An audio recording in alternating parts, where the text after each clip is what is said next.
Culto especial de sexta-feira da Paixão, gostaria de pedir à igreja para que abramos juntos no texto de Gálatas, capítulo 6.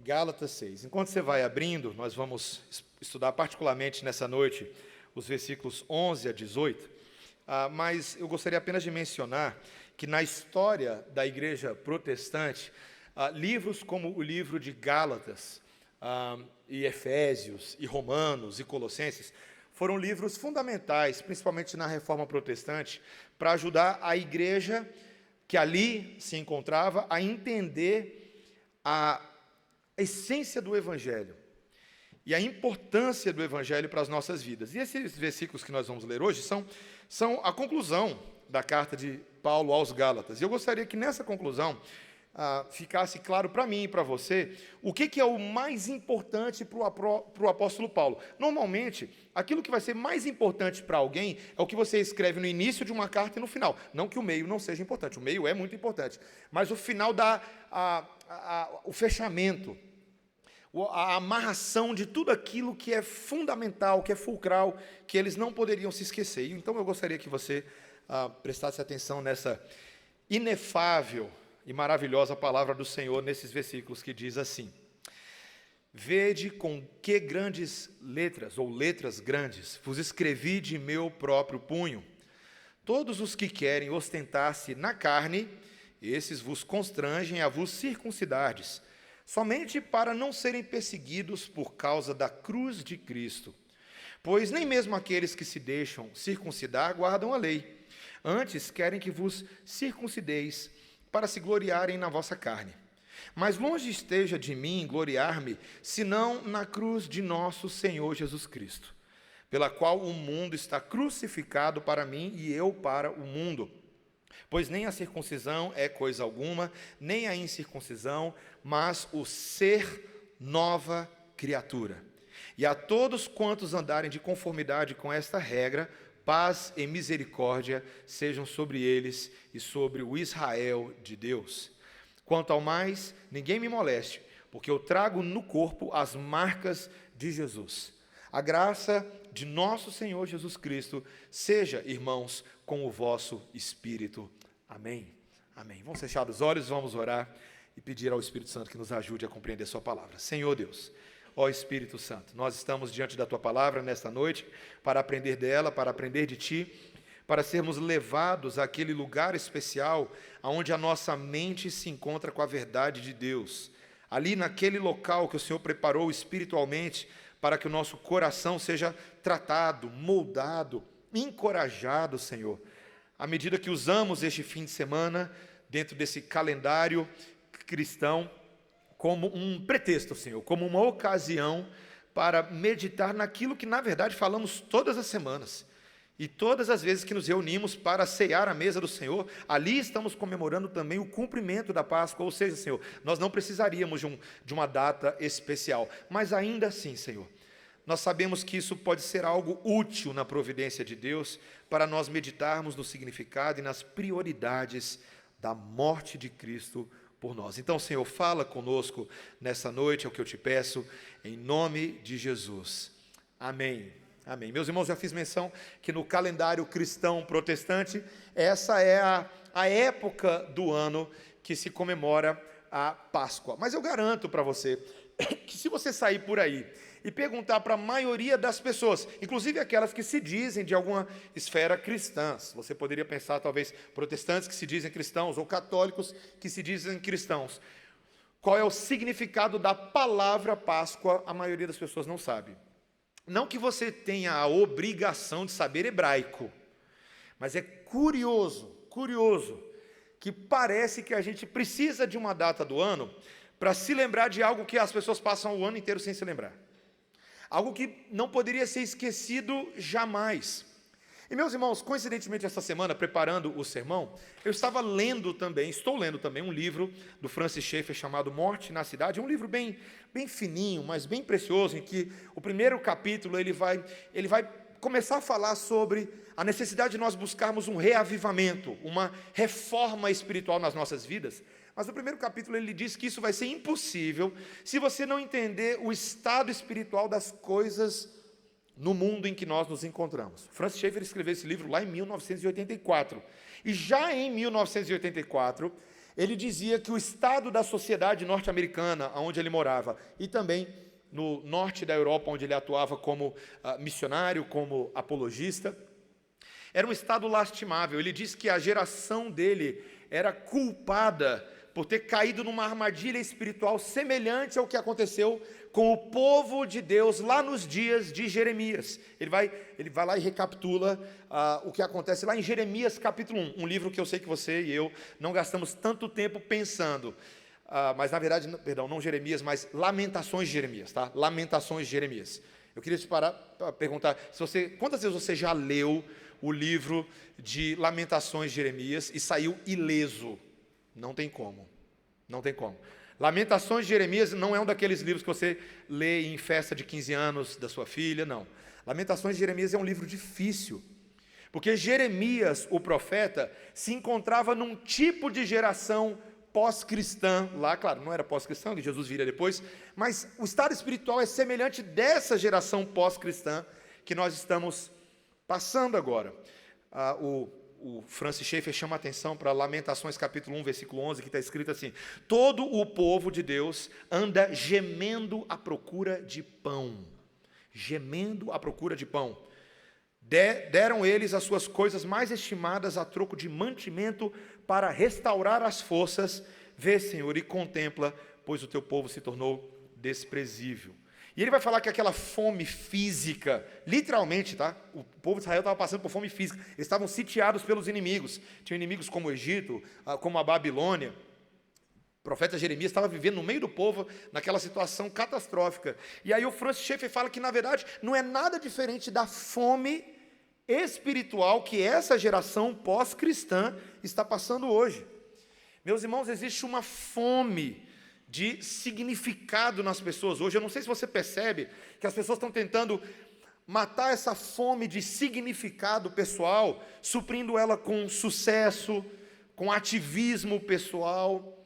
O Schaeffer fala de que tem fome de valores absolutos, pessoas que têm fome de valores, e aí está sendo substituída e suprida com esse relativismo incoerente que a gente vê na sociedade hoje, que clama por justiça, mas nem sabe o que justiça é. Fome de esperança. Aí o que o pessoal faz para matar a fome de esperança? Cria o Criança Esperança. Como se fosse o Criança Esperança que vai matar a fome de esperança. Ou então tenta matar a fome de esperança com utopias políticas, com progresso, com escapismo. Fome de amor. O Schaeffer escreve lá no livro que Deus nos criou para amar. Mas como que você pode amar se você perdeu a referência do amor de Deus? Como amar? Aí as pessoas tentam amar a si mesmas, de uma forma confusa. Elas reduzem esse amor a prazer, a relações utilitárias, o que eles chamam de amor líquido. Fome de beleza, o Schaeffer menciona. Fome de propósito na cultura. As pessoas têm esse mecanismo de ansiar por beleza e querem as coisas belas, mas acabam exaltando aquilo que é depravado na cultura. Aquilo que é horrendo, e chamam o horrendo de belo, chamam o depravado de bonito. Não é o que acontece na sociedade? A arte está fragmentada, perdemos esse elemento da transcendência, daquilo que toca nas coisas de Deus, porque nós perdemos o referencial de Deus como cultura. Fome de verdade. Nunca se falou tanto sobre a necessidade de verdade, mas nós vivemos na sociedade das fake news, que dilui tudo em subjetivismo, em ceticismo. Mas no nível mais profundo, meus irmãos, essa fome do homem contemporâneo é uma fome de Deus. É uma fome de Deus, que substitui Deus por falsos deuses, falsos ídolos, como poder, prazer, o próprio eu. E, meus irmãos, por incrível que pareça, na sociedade hoje que está com fome, eles usam a própria religiosidade para tentar matar essa fome. Muitos brasileiros essa semana, ou no dia de hoje, sabe o que eles fizeram? Vários brasileiros, vou descrever para vocês. Pegaram a caixinha de joias deles e falaram assim: cadê aquele meu colar que tem aquela cruzinha?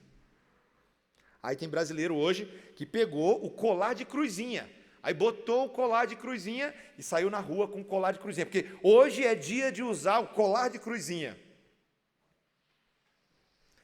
Religiosidade. Como se aquele colar de cruzinha tivesse um poder místico nele, para fazer alguma coisa especial na vida da pessoa, mas a pessoa sequer compreende o que a cruz significa. Não é tão diferente, meus irmãos, botar um colar de cruzinha é uma tentativa de matar essa fome, tão semelhante quanto comer ovo de Páscoa e encher a barriguinha de ovo de coelho, de chocolate.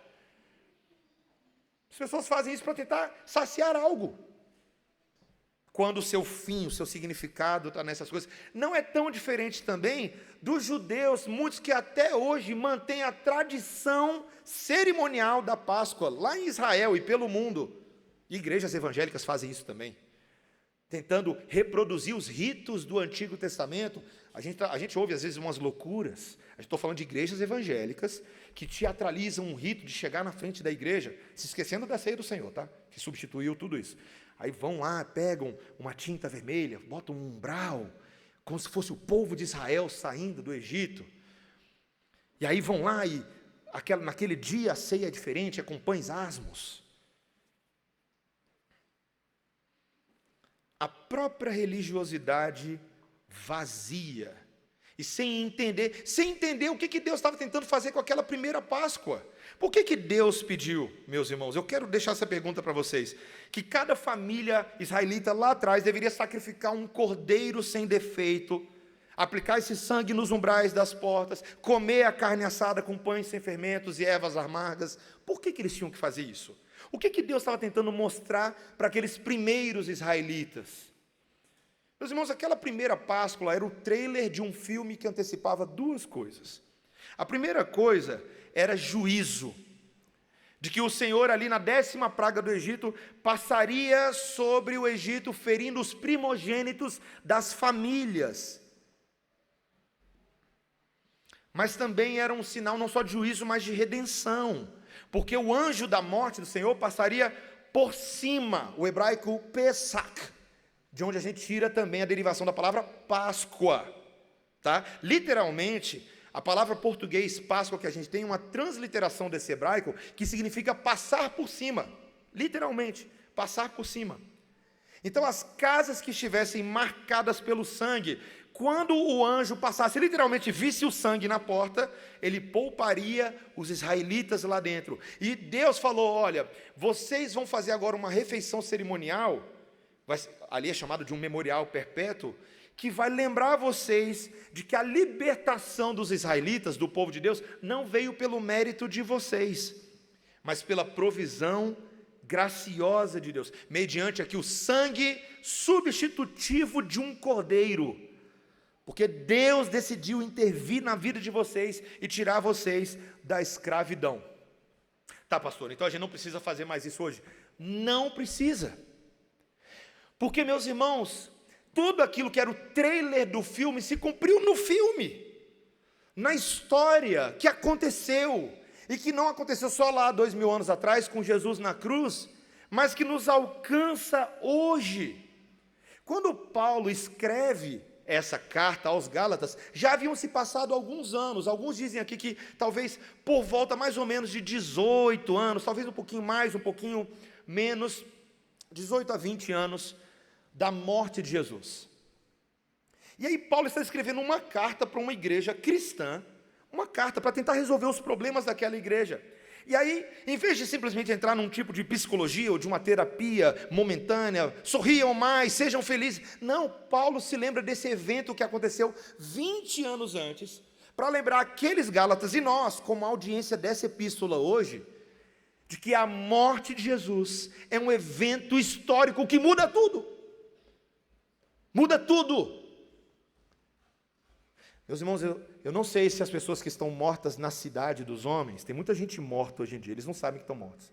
Talvez hoje à noite aqui, tem muita gente morta na cidade dos homens. Mas, um dia o Cordeiro de Deus morreu. E Paulo trata esse fato histórico para tentar ajudar essa igreja a lidar com os problemas que ela estava lidando. Veja, era uma igreja cristã, mas Paulo vai dizer para a gente, versículo 12, aí dá uma olhadinha no versículo 12, todos os que querem ostentar-se na carne, esses vos constrangem as vos circuncidares. Nessa igreja cristã da Galácia, alguns judaizantes, não eram meramente judeus, mas eram judaizantes. Eram homens que, se dizendo irmãos, estavam no meio deles, da igreja de Gálatas, e contaminando a fé, o entendimento da fé deles, dizendo: vocês creem em Jesus, tudo bem, mas isso não é suficiente. É necessário que vocês agora, cristãos, na verdade, sejam mais parecidos conosco, judeus. Vocês precisam circuncidar. Vocês têm que adotar a nossa prática cerimonial. Vocês têm que viver do jeito que a gente vive. Mas, meus irmãos, em toda essa epístola de Gálatas, o apóstolo Paulo vem lidando com esse problema desde o início e alertando: cuidado com esses falsos irmãos. Gálatas, vocês estão sendo seduzidos por uma ideia errônea. Deus não quer isso de vocês. Deus já resolveu tudo isso em Cristo Jesus. É o que ele passa a carta de Gálatas inteira falando. Na verdade, esse povo que querem circuncidar vocês à força, eles querem fazer isso. Paulo explica aqui no versículo 12, olha a segunda parte, deixa a Bíblia aberta, olha aí, somente para não serem perseguidos por causa da cruz de Cristo. Esses judaizantes estão vendo que vocês, cristãos, agora estão sendo perseguidos por causa da cruz de Cristo. Eu vou falar sobre esse assunto já já. Então, eles não querem correr riscos, eles não querem se misturar, eles não querem perder seu status social, sua reputação entre as pessoas, eles não querem ser perseguidos. E, meus irmãos, na verdade, isso explica muito do porquê a sociedade tem abandonado o Evangelho, tá?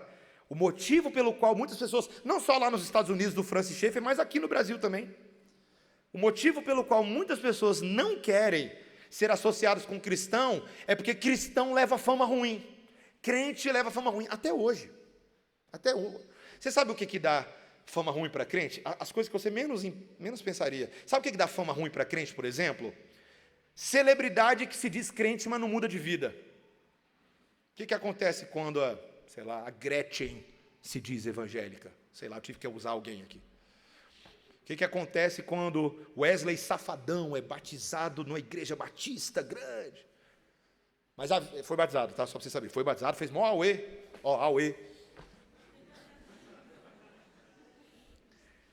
Mas não muda de vida. Então, piora a fama dos evangélicos, que já estão sendo vistos assim como um povo que se mistura com as questões políticas do país, tem a bancada evangélica, mas cadê o cheiro de Jesus nessas pessoas? Aí você também tem o outro lado, isso aí é ser perseguido pelas coisas erradas. Mas aí quando a gente também paga o preço de ser perseguido pelas coisas certas, também não é fácil. O preço de uma vida de santidade, o preço de não ser Maria vai com as outras, não é? O preço de ser diferente no seu ambiente de trabalho, na sua família. Hoje eu estava conversando com uma família, eles falando um pouco sobre as famílias deles. Não é fácil muitas vezes.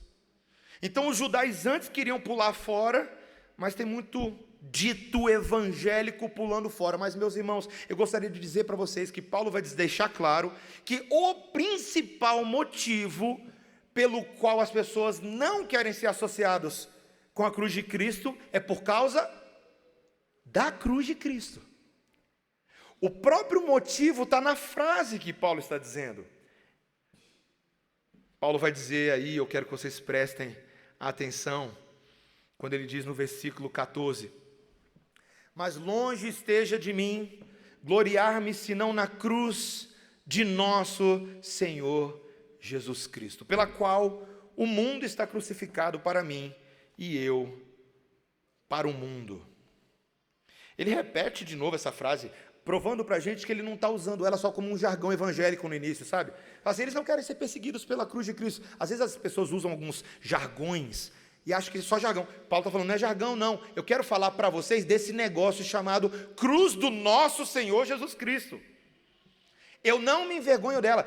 E aí ele fala algo absurdo: longe esteja de mim gloriar-me senão na cruz do nosso Senhor Jesus Cristo. Enquanto esses judaizantes se gloriam da sua circuncisão, da sua suposta manutenção da lei, dos seus status farisaicos perante os homens, eu não posso me gloriar de outra coisa senão da cruz do nosso Senhor Jesus Cristo. Ele estava definindo toda a identidade dele nesse negócio chamado cruz do nosso Senhor Jesus Cristo. Então vamos voltar para a cruzinha decorativa, tá?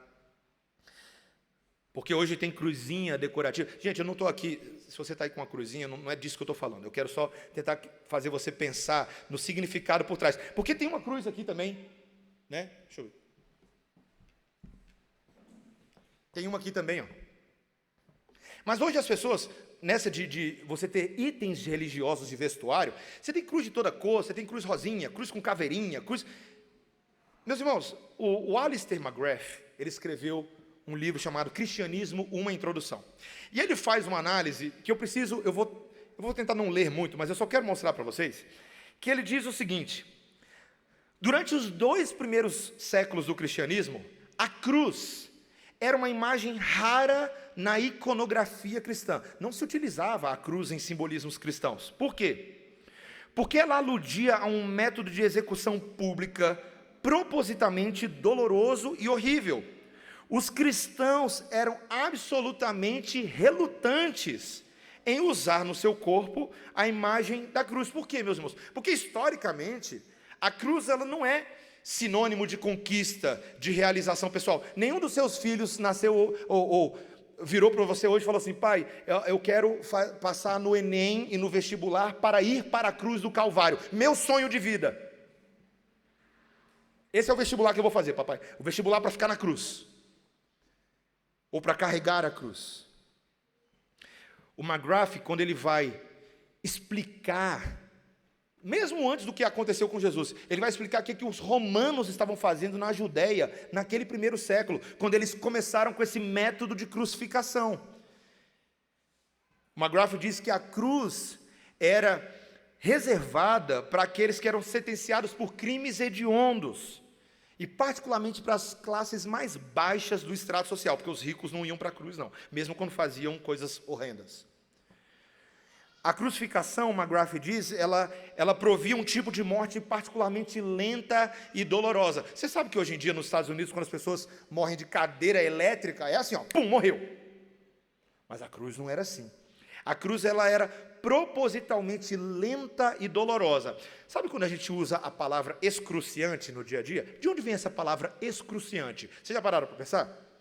Vem do latim excrucio, da cruz, ou tal como a cruz. Aí você de vez em quando vira e fala assim: nossa, cara, hoje eu trabalhei pra caramba, era feriado e eu tive que trabalhar, foi excruciante. Bicho, você não sabe o que é excruciante. Eu e vocês, a gente não sabe o que é excruciante. A gente usa essa palavra como adjetivo superlativo, mas a gente não sabe o que é excruciante. A ideia dos romanos, meus irmãos, com o teatro da cruz, porque você tem que entender que era um teatro. Por que aconteceu tudo aquilo que aconteceu com Jesus? Meus irmãos, era um teatro da vergonha. O objetivo era demonstrar o réu como o ser mais vulnerável possível. Então, era um tipo de acontecimento popular. Existem registros em Joséfo que haviam, de vez em quando, crucificações de pessoas tão populares que era vendido ingresso para as pessoas assistirem à crucificação, como se fosse um circo. Um circo, você vai na cidade. A gente não tem registro de que isso tenha acontecido com a crucificação de Jesus, mas chegou a esse ponto. E antes da crucificação começar, então ali tinha uma série de atos teatrais humilhantes. O condenado era despido das suas roupas. Jesus teve as roupas dele substituídas, ele foi tratado de forma vergonhosa como um tipo de rei popular. Depois o condenado recebia uma boa dose de chibatadas, mas no caso de Jesus foi até o limite, 39 mais 1. Muitos morriam até antes disso. Jesus aguentou. Ele era xingado, ele era tratado de forma cruel e abusiva de propósito, xingado de tudo. E o Tácito, o historiador, ele diz que, em alguns casos, como foi o de Jesus, o réu era forçado a carregar a viga transversal da cruz. Então, isso não acontecia sempre. Alguns, de vez em quando, lembram dessas imagens de Jesus carregando a cruz, mas não era todo mundo que tinha que carregar. Era só que eles queriam humilhar mais ainda. Então lá vai Jesus carregando uma viga que tinha aproximadamente entre 45 quilos a 50 quilos. Só que 45 quilos a 50, depois de você já ter sido chicoteado, coroa de espinhos na cabeça e uma série de coisas. No caso de Jesus. Ele registra que na cidade de Roma, o historiador Tácito, havia ali um portão chamado Esquilino, e na parte de fora desse portão Esquilino, ali as execuções aconteciam. Então, tinha uma área reservada, e no caso então de Jesus, ele teve que ir carregando a parte de cima da sua cruz, durante todo esse percurso, que depois ficou chamado de Via Crucis, o caminho da cruz, o caminho da vergonha, literalmente uma caminhada da vergonha. Então, quando ele chegava lá, carregando a própria cruz dele, ali já tinham postes verticais afixados, e então a viga com a pessoa, talvez ali já presa a ela, seria anexada a este poste. Mas aqui vem o detalhe, aqui vem a crueldade dos romanos no ano 70. Porque normalmente a pessoa executada, ela era presa de braços abertos a uma viga por uma corda. Ela era amarrada na cruz. Mas Joséfo então diz que no cerco de Jerusalém, no ano 70, os soldados romanos estavam tão cheios de raiva e de ódio, que eles começaram a pregar aqueles que eles capturavam com pregos de uma maneira sarcástica, para ridicularizar os prisioneiros. Então eram 3 pregos de 30 polegadas, um para cada pulso e outro para as pernas. E aí o que eles faziam? Frequentemente, quebravam as pernas da pessoa, ou esmagavam ela com uma barra de ferro, para acelerar a morte da pessoa. Meus irmãos, se você quer algo animalesco e sem escrúpulos, está aí. Hoje em dia, você não tem métodos, você pode pensar talvez em métodos cruéis no mundo, fuzilamento. Tem coisa que não chega nem perto do que uma crucificação era. Então, tudo isso levava a pessoa a morrer por gangrena, aquele estrangulamento do sangue, que fazia com que a cor do sangue arterial, esse sangue vermelho, migrasse para um sangue mais azul avermelhado, um sangue escarlate. Isso depois de pelo menos 5 a 10 horas de exaustão. E os romanos faziam isso para aterrorizar, para dissuadir aqueles que testemunhavam essa punição, para que eles não viessem a cometer crimes. Então, para deixar claro que todo mundo visse, eles não só testemunhavam o espetáculo, mas depois o corpo era deixado pendurado lá, para que as pessoas evitassem rebeliões, dissidências. É dessa cruz que a gente está falando, meus irmãos. É dessa morte, é dessa descrição. E aí você pensa, que coisa terrível, como aquelas pessoas que assistiram o filme Paixão de Cristo alguns anos atrás e saíram do cinema simplesmente penalizadas. Como pode uma pessoa sofrer tanto? Infelizmente, eu acho que em muitos casos o filme Paixão de Cristo foi um tiro que saiu pela culatra, porque em vez das pessoas virem ali o seu Senhor e Salvador, viram apenas um homem que sofreu mais do que todos os homens. Meus irmãos, Martinho Lutero, séculos depois, 16 séculos depois, para ser mais preciso, quando estava escrevendo ali por volta do ano 1519, 1520, num dos seus livros ele escreveu o seguinte: sola crux est nostra theologia. Apenas a cruz é a nossa teologia. Porque a gente fala dos outros solas, mas a gente fala pouco do sola crux. Somente a cruz é a nossa teologia. Lutero, que sabia que ali, que aquela cruz era lugar de vergonha, de sofrimento para o nosso Salvador, era também um lugar de algo essencial que precisava acontecer. Porque se você está sendo pego de surpresa pelos romanos fazerem tudo isso, não fique surpreso. Deus quis que os romanos fizessem o que eles fizeram. Nos decretos eternos de Deus, estava tudo planejado. Os romanos foram lá, com a força de vontade deles, cheio de maldade e de ódio no coração. Mas Isaías, 700 anos antes, no capítulo 53, diz: agradou ao Pai fazê-lo moer na cruz. O Pai quis que isso acontecesse, e Lutero entendeu isso no século XVI, porque ele entendia que era lá na morte de Jesus que algo profundamente sobrenatural e incomparável estava acontecendo no mundo. Eu sei que você acha que a Bíblia é um livro de muitos milagres e que você fala assim, nossa, se eu visse o Mar Vermelho se abrindo, minha vida seria diferente. O Mar Vermelho se abriu foi na cruz. Foi lá. O outro lá era só um trailer. Porque, infelizmente, muitos dos que atravessaram o Mar Vermelho lá atrás no Egito morreram no deserto e não foram salvos. Foram libertos do Egito temporal, mas não foram libertos necessariamente do Egito espiritual. Mas a cruz é diferente. Na cruz, meus irmãos, Deus estava pegando o faraó do pecado que tenazmente assedia a humanidade. Muito mais do que 430 anos de escravidão no Egito. O pecado tem mantido a humanidade escrava desde Adão. Mas quando você entende o que Deus estava fazendo lá naquele dia, no Monte do Gólgota,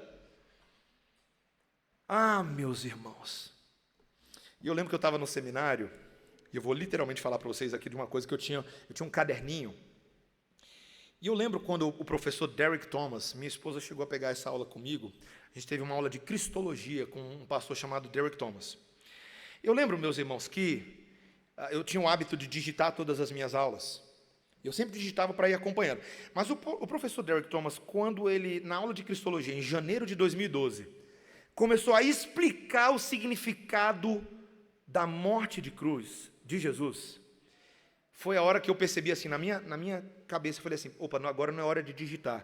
Eu preciso migrar para o meu caderninho. Eu tinha um caderninho bem pequenininho, eu tenho ele até hoje. Eu estava estudando ele esses dias. Aí eu falei assim, eu vou escrever. Para mim parecia que se eu escrevesse ali, ia fixar melhor na minha cabeça.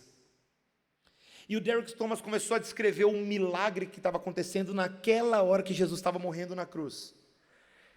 E pensa aqui, por falta de uma ilustração melhor, imagina todas as coisas do universo convergindo, todas as coisas que você julga importante, todas elas agora passando por esse funil, esse filtro daquela cruz, naquele dia. Jesus ali crucificado entre dois ladrões, no meio deles. Naquele dia, a Páscoa de Moisés estava se cumprindo, o memorial perpétuo estava bem ali. O Cordeiro que substitui, o representante de Deus, que é um ser humano Deus, um Deus ser humano, que toma o meu e o seu lugar naquela cruz que a gente merecia.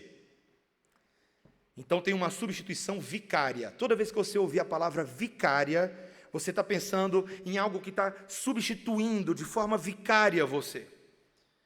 Mas também tem uma expiação que está acontecendo ali. Os nossos pecados em Jesus receberam a justa punição deles, porque o salário do meu e do seu pecado é morte.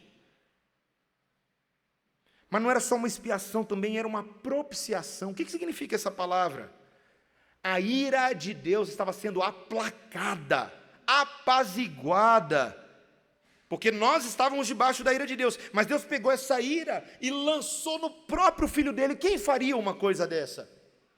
Então o Filho de Deus recebeu essa maldição, essa ira de Deus, e aí, como ele levou, foi tirado de nós, foi removido a condenação eterna.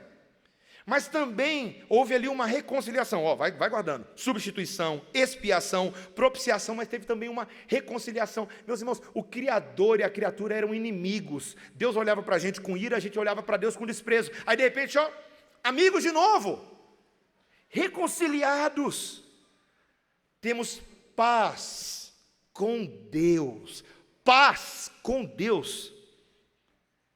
E nessa reconciliação, outros ãos foram acontecer. Perdão é a declaração de que Deus perdoou os nossos pecados, mas também misericórdia, a gente recebeu misericórdia, foi uma purificação pelas chagas de Cristo, pelo sangue derramado dele, nós fomos lavados. Meus irmãos, a gente era sujo aos olhos do Senhor, mas fomos lavados dessa impureza, e nós fomos santificados. É o resultado do banho espiritual que Deus dá nos seus filhos, um banho. Mas também nós fomos resgatados. Estava todo mundo se afogando no tremedal de lama, escravos, debaixo do domínio da morte. Deus veio, pegou a gente, libertou. Nós fomos ressuscitados. Ali já estava o início da nossa ressurreição, com a morte de Jesus. Nós fomos depois adotados como filhos de Deus. Nos tornamos herdeiros das promessas que foram feitas a Abraão. E agora nós somos participantes por toda a eternidade dos efeitos dessa morte por nós. Sem essas coisas, a gente não poderia nem hoje estar aqui falando sobre arrependimento e fé, ou sobre restauração. A gente não poderia se converter dos nossos maus caminhos. Como é que você ia poder se converter dos seus maus caminhos se Jesus não tivesse feito tudo isso? Agora eu e vocês podemos abandonar as velhas práticas, podemos abraçar a pessoa de Cristo, e é por isso que eu estou gastando tempo de escrever isso para você entender o porquê Paulo está falando o que ele fala no versículo 14 aí, olha de novo na sua Bíblia, está assim: pela qual o mundo, essa crucificação, tá? Pela qual o mundo está crucificado para mim, e eu para o mundo. Está vendo, meus irmãos? A identidade de Paulo, ele está dizendo que todo esse sistema do mundo, toda essa glória desse mundo em oposição a Deus, para ele agora está morto, foi destruído. O poder do mundo para atrair Paulo, para manter Paulo escravo, foi destruído. A identidade dele, tudo, meus irmãos, as aspirações, as ideologias do tempo presente, nada mais tem influência e poder sobre aqueles que foram crucificados, porque literalmente eles morreram. Eles morreram.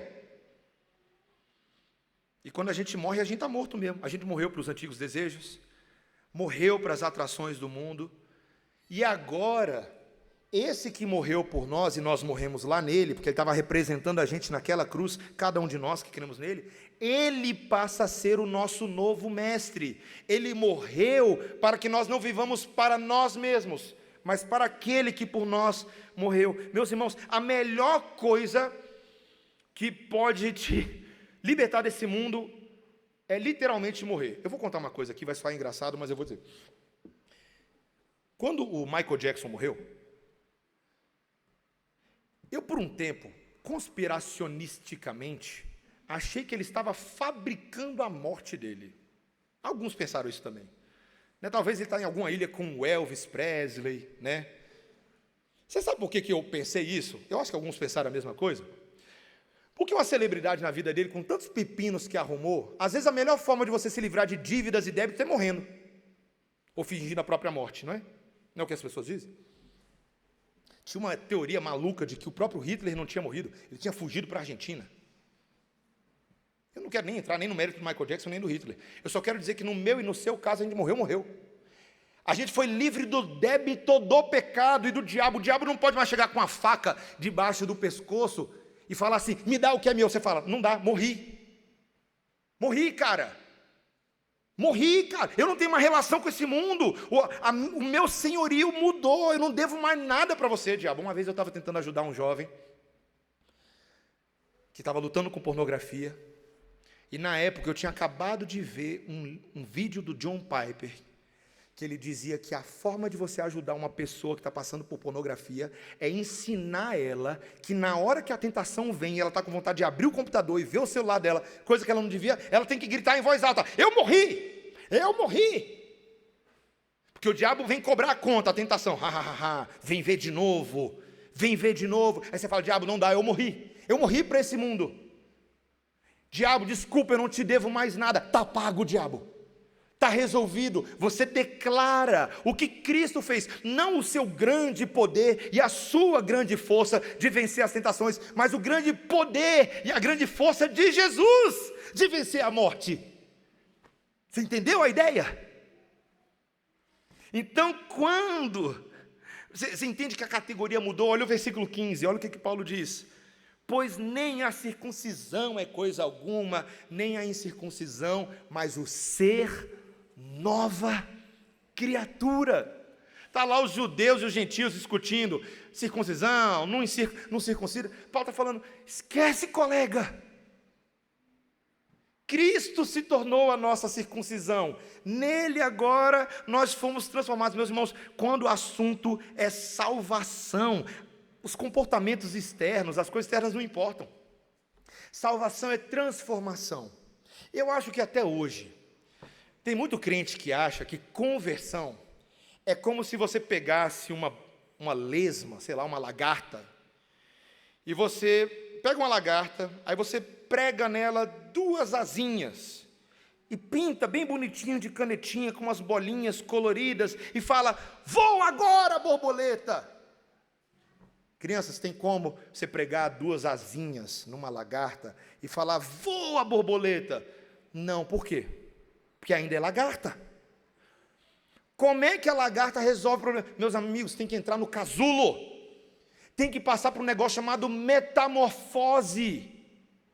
Lagarta tem que largar de ser lagarta, quase não saiu para falar aqui a cacofonia, para se tornar borboleta. E aí quando ela sai do casulo como borboleta, aí sim, ela vai rasgar o céu azul. Eu só lembro daquela última cena do filme Vida de Inseto. Eu era criança quando eu assisti aquilo.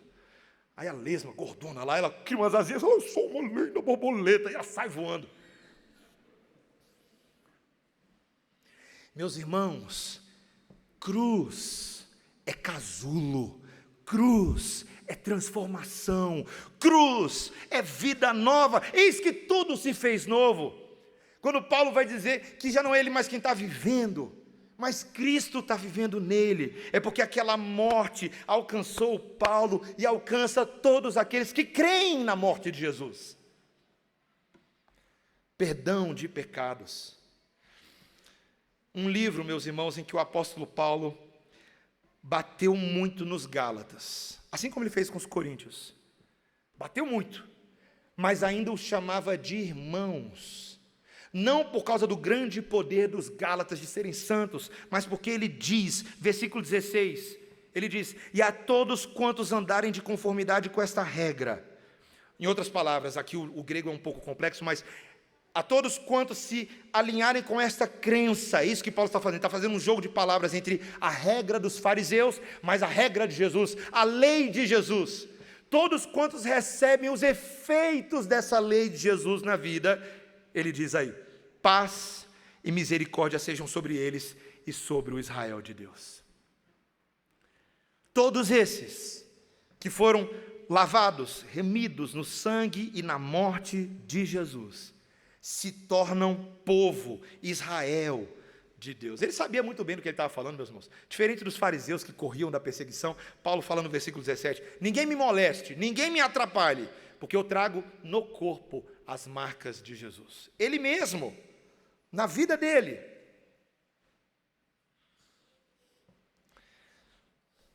Meus irmãos, eu mencionei, e é o que caminho para o final, eu mencionei na semana passada aqui, uma das coisas que sempre me encoraja muito é assistir vídeos. Até alguns irmãos da igreja essa semana, para minha alegria, começaram a me mandar vídeos de testemunhos de pessoas que se converteram recentemente. Eu gosto tanto, meus irmãos, de ver vídeos de conversões, de testemunhos.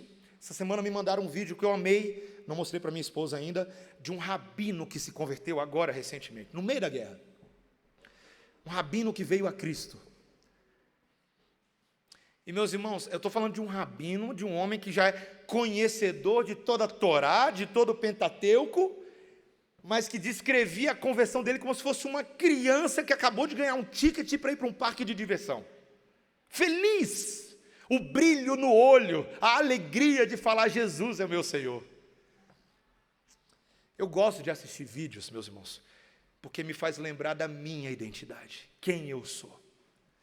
O que me alegra o coração. Eu quero perguntar para você que está hoje pela manhã aqui, ou pela noite, né? Você tem a sua identidade na cruz.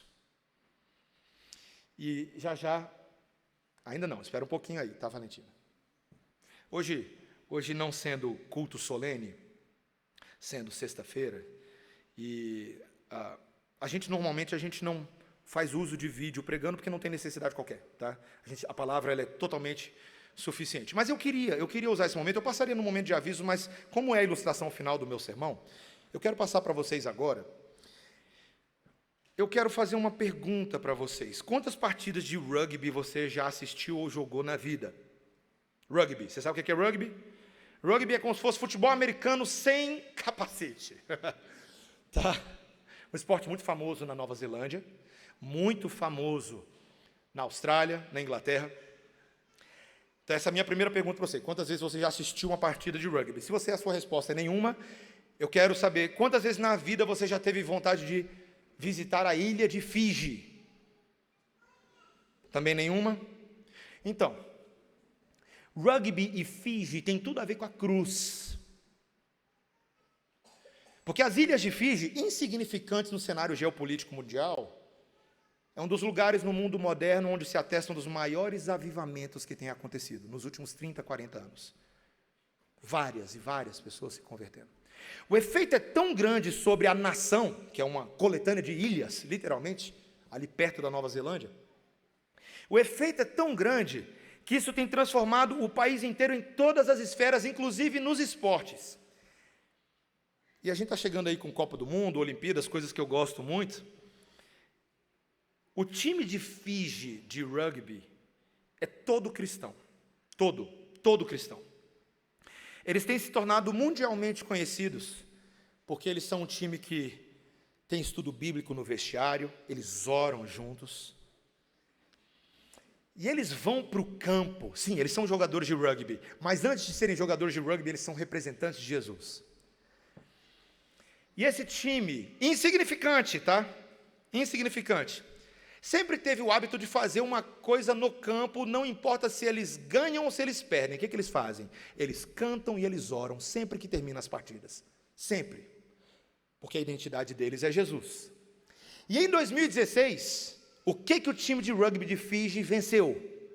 As Olimpíadas. Pela primeira vez na história, um time que não era nem Nova Zelândia, nem Austrália, nem Reino Unido, venceu as Olimpíadas na categoria de rugby, que era recente. Então, o time de Fiji venceu. E venceu na final do Reino Unido, foi uma bela de um ataque, você pode assistir depois no YouTube, 43-7. Tá? Você pode não entender nada de rugby, mas você entende o que é uma chinelada. Foi uma chinelada. Quando terminou, a notícia era: o insignificante time de rugby de Fiji ganhou da imensa e poderosa Grã-Bretanha. Aí você imaginaria que os jogadores ficariam loucos, né? Da entrevista, medalha na mão, nós somos bons! Meus irmãos, aqueles crentes em Cristo fizeram, depois da final das Olimpíadas, que eles ganharam a medalha de ouro, a mesma coisa que eles sempre fazem. E eu queria só botar aí na tela, Valentina, coloca aí na tela para você.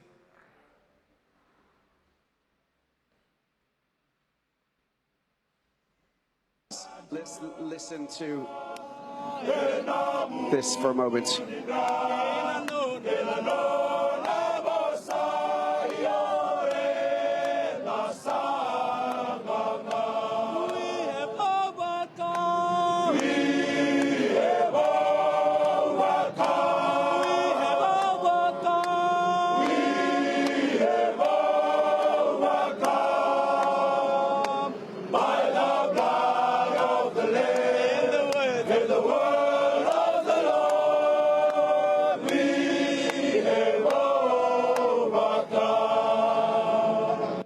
Você imagina isso sendo transmitido para o mundo inteiro, nas Olimpíadas. Os repórteres não sabiam nem o que fazer. Sabe o que eles estão cantando ali? We have overcome.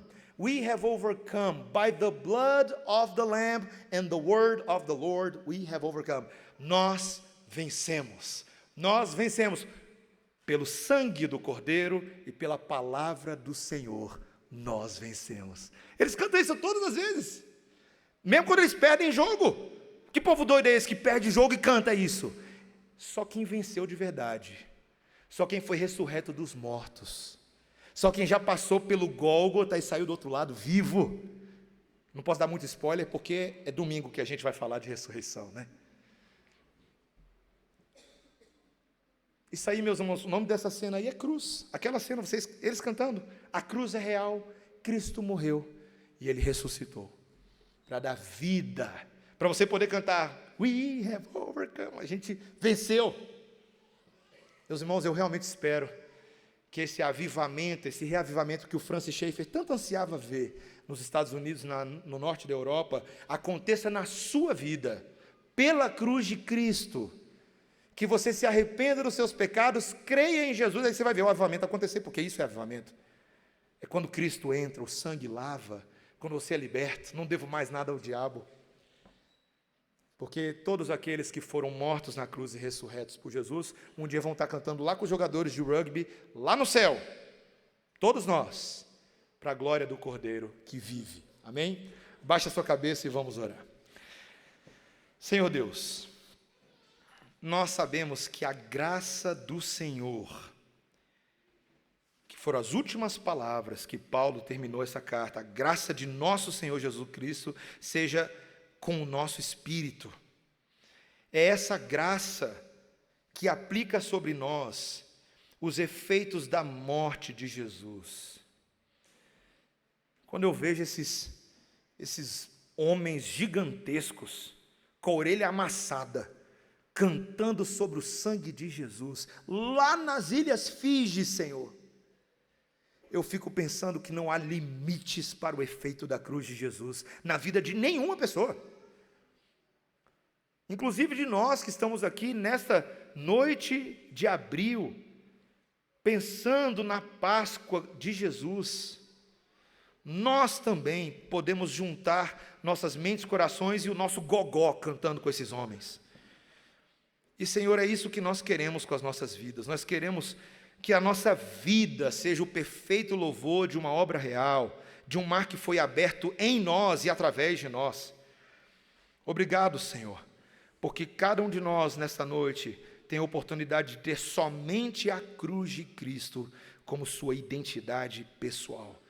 E que seja esse o nosso testemunho perante o mundo caído, para que este mundo também venha aos pés de Jesus, confessando seus pecados e recebendo a declaração do perdão da boca do próprio Jesus. É o que nós cremos, afirmamos, proclamamos e cantamos. Em nome de Jesus. Amém.